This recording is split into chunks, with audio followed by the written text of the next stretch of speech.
আমার হাজব্যান্ড পুলিশে জব করে ভালো স্যালারি পায়, আমাকে খুব ভালো রাখবে। কিন্তু জানো, ওর সাথে বিয়ে হওয়ার পর থেকে না আমি একটা মুহূর্ত ভালো থাকতে পারিনি।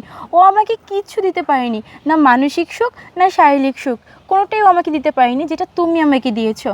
তাই আমি তো তোমাকে বিয়ে করবই, তার আগে ওকে তো আমার ডিভোর্স দিতে হবে। সময় সুযোগ বুঝে ওকে আমি ডিভোর্স দিয়ে তোমাকে বিয়ে করে ফেলবো।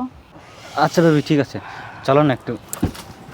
বাহ বাহ, ভালোই তো, খোলা আকাশের নিচে চুম্মাচুম্মি চলতেছে। কত আরে আশা, তুমি এখানে?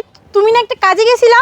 আমার কথা বাদ দাও, আগে বলো কতদিন ধরে তোমাদের ইটিস পিটিস প্রেমটা চলতেছে?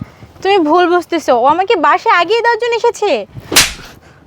লজ্জা করতেছে না মিথ্যা কথা বলতে? তুমি কিন্তু ভুলে যাচ্ছ আমি একজন পুলিশ অফিসার।